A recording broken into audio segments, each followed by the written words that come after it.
Shalom Bapak Ibu Saudariku yang dikasihi oleh Tuhan kita Yesus Kristus.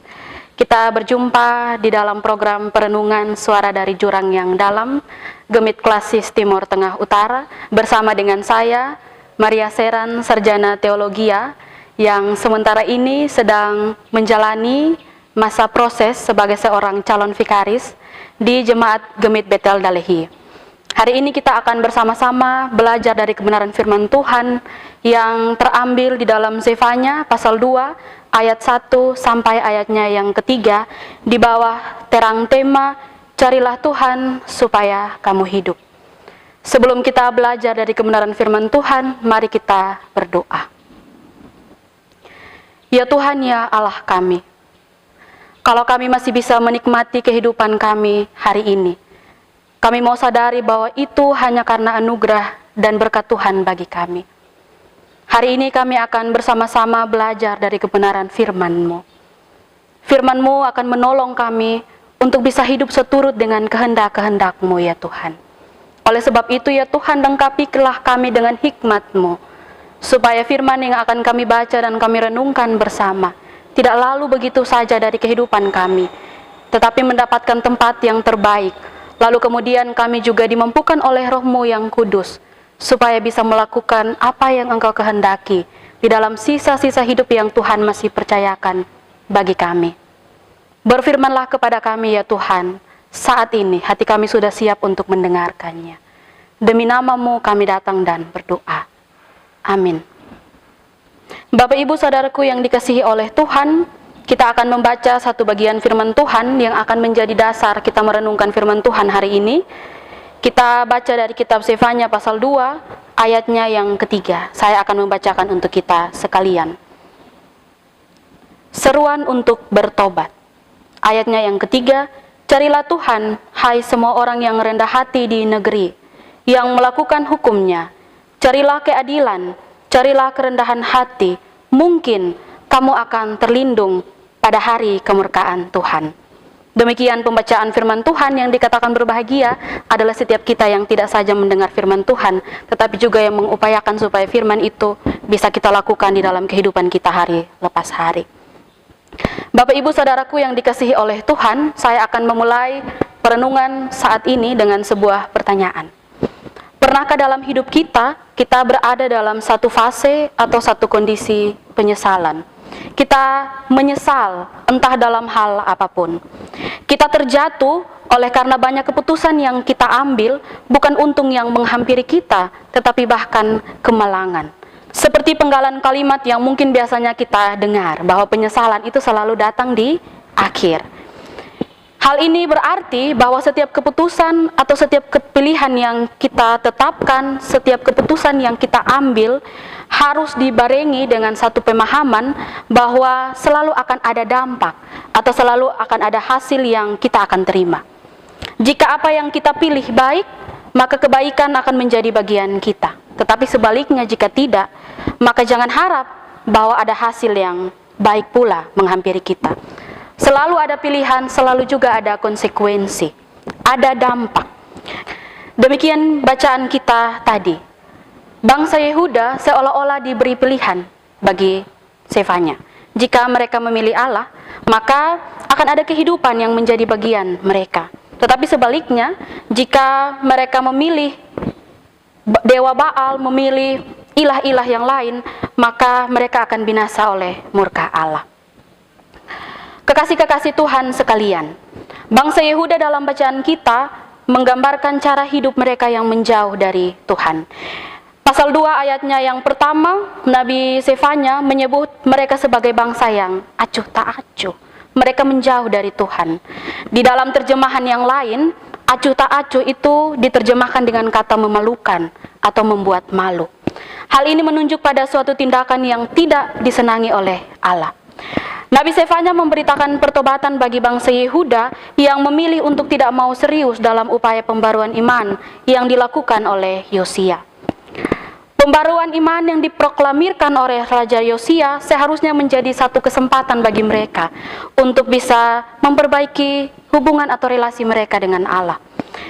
Pembaharuan iman yang dilakukan oleh Yosia seharusnya menjadi satu wadah bagaimana mereka memperbaiki iman mereka atau memperbaiki spiritual mereka, melepaskan segala macam sinkretisme yang mereka alami, lalu mereka juga kembali kepada Allah, tidak lagi menyembah dewa-dewa Baal. Apa yang bangsa Yehuda lakukan ini dianggap sebagai satu ketidakseriusan mereka, dan oleh karena itu mereka dianggap untuk tidak setia mengikuti apa yang Allah kehendaki. Keputusan mereka untuk mengingkari Tuhan membuat mereka tentu terombang-ambing, dan hal ini sudah pasti berdampak pada kemerosotan moral. Tidak ada kerendahan hati di Yehuda. Keadilan di tengah-tengah mereka juga sirna. Para pejabat-pejabat di Yerusalem berlaku tidak jujur. Mereka tidak adil. Masing-masing dari penduduk Yerusalem itu juga berlaku tidak sombong, dan seolah-olah mereka tidak membutuhkan Allah di dalam kehidupan mereka. Hal ini menandakan mau menyaksikan kepada kita bahwa mereka juga secara terang-terangan menolak Allah dan kehendak-kehendak Allah. Sebagai seorang aktivis pembaharuan, Yosia memang berhasil merentukan segala bentuk penyembahan berhala orang Israel. Patung-patung ia hancurkan, segala bentuk kuil-kuil juga ia hancurkan, tetapi tidak dengan iman bangsa Yehuda. Lalu jika demikian, apa maknanya? Apa artinya jika mereka tidak lagi menyembah dewa-dewa Baal, tetapi hati mereka masih bertaut dengan Baal? Sumpah-sumpah yang mereka ucapkan itu masih diucapkan atas nama Baal. Tentu ini hal yang sangat substansial kalau kita berpikir soal pembaruan iman.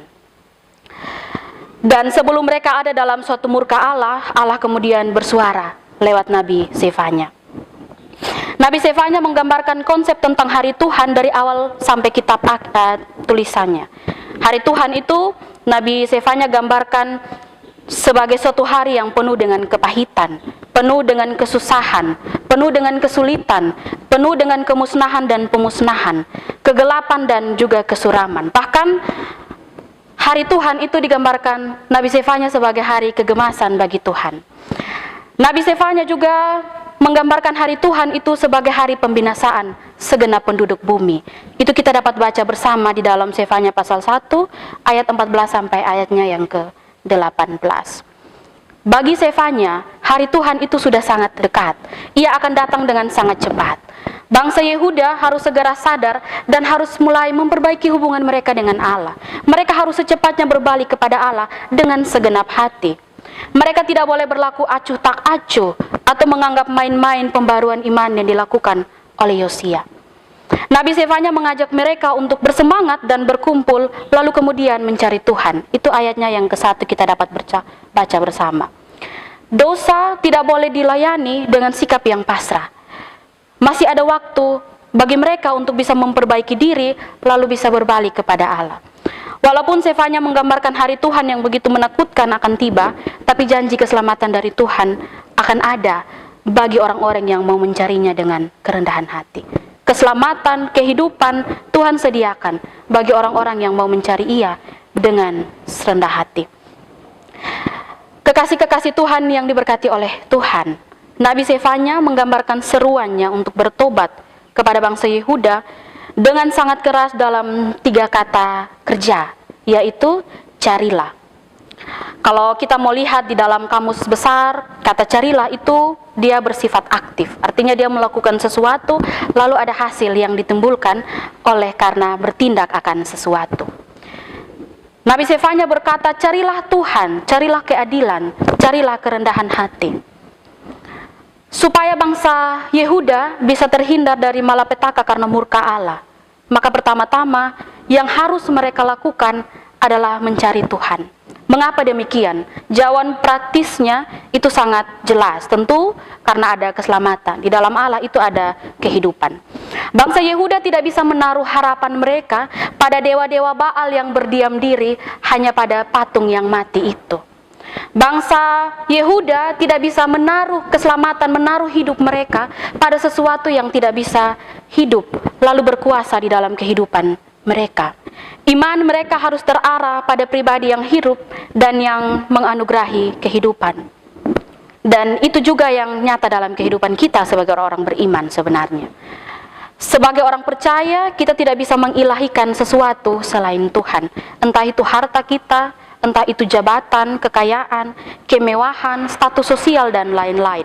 Karena tidak ada keselamatan atau kehidupan di dalam hal-hal yang kita ilahikan tadi. Keselamatan dan kehidupan hanya berasal dari Sang Pemberi hidup, yaitu Allah saja. Orang percaya sepatutnya sudah harus mengandalkan Allah dan pemeliharaan Allah di dalam hidupnya. Matius 6 ayat 33 juga berkata demikian.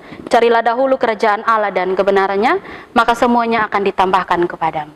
Orang-orang percaya seharusnya mau untuk terlebih dulu memperbaiki hidup mereka dengan Allah, mencari Tuhan senantiasa dan kehendak-kehendak Tuhan di dalam kehidupannya.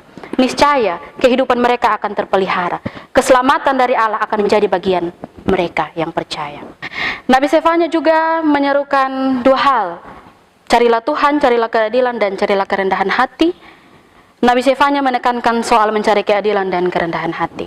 Nabi Sefanya, dia sepertinya memahami bahwa iman kepada Allah itu selalu mempengaruhi tatanan sosial. Dan iman tentu mempengaruhi keputusan etis. Bangsa Yehuda dikatakan mereka bukan saja jauh dari Allah, tetapi kehendak-kehendak Allah juga mereka tidak ikuti. Sehingga apa yang mereka lakukan itu sudah terlalu jauh dari Allah. Tindakan-tindakan mereka itu sudah bobrok.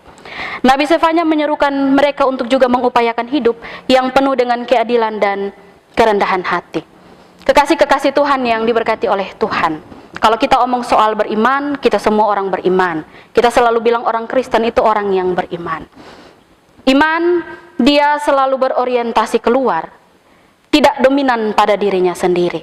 Orang percaya seharusnya ketika dia mengakui bahwa ia orang yang beriman, ia rajin beribadah, maka harus ada dampak di luar dirinya. Ia tidak menjadi egois dan memikirkan diri sendiri, lalu bertindak tidak adil terhadap orang lain. Tetapi bagaimana ia di dalam kehidupannya berupaya untuk bisa membagikan damai sejahtera kapanpun dan dimanapun.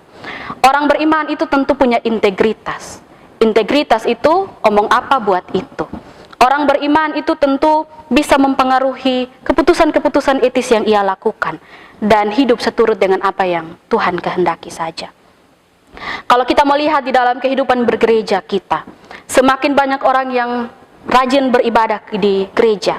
Kursi-kursi setiap hari Minggu itu penuh-penuh. Tetapi di dalam kehidupan bersama, apakah kehidupan kita menjadi lebih baik atau tidak? Apakah kita masih sering menemukan banyak orang yang lebih suka untuk menjadi bahan perpecahan, ataukah mengupayakan supaya damai sejahtera itu hidup di dalam lingkungan kita bersama? Apakah kita masih menemukan sikap saling memusuhi antar sesama, ataupun kita lebih menemukan bahwa kita bisa hidup saling mengasihi satu dengan yang lain? Itulah alasannya mengapa Nabi Sefanya dia menyerukan tentang keadilan dan kerendahan hati. Akan tetapi jika kita lihat di dalam kehidupan bergereja kita, gereja semakin sesak, semakin penuh, tetapi kehidupan sosial kita masih jauh dari apa yang Tuhan kehendaki. Kita masih saling hidup dengan memusuhi sesama kita. Kita masih sering melihat banyak ketidakadilan yang terjadi. Bahkan kita sendiri mungkin adalah pelaku ketidakadilan, menyebabkan perpecahan dalam kehidupan bersama. Kita enggan untuk hidup saling mengasihi sesama manusia. Maka harus ada pembaruan iman di dalam diri kita sebagai orang-orang percaya. Kita harus sungguh-sungguh mencari Tuhan dan mengandalkan Tuhan dengan segenap hati. Kekasih-kekasih Tuhan yang diberkati oleh Tuhan, kita diciptakan bukan seperti robot yang mati, tetapi ada privilege, ada satu hak istimewa yang diberikan oleh Sang Pencipta kepada kita, dan salah satunya adalah kita dapat menentukan pilihan kita sendiri. Pilihan ada pada diri kita masing-masing. Jika kita memilih untuk mencari Tuhan dengan segenap hati, maka hidup akan penuh dengan damai sejahtera di dalam kehidupan kita.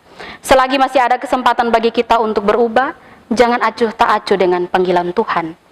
Mari bertaut hati dengan Tuhan saja dalam kehidupan kita.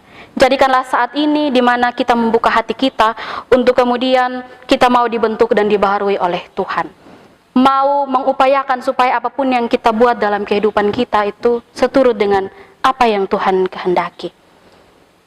Maka percayalah, bahwa kehidupan yang penuh dengan damai sejahtera akan menjadi bagian kita. Dan oleh karena itu, semua orang di sekitar kita juga bisa mendapatkan dan merasakan kasih Allah melalui kita.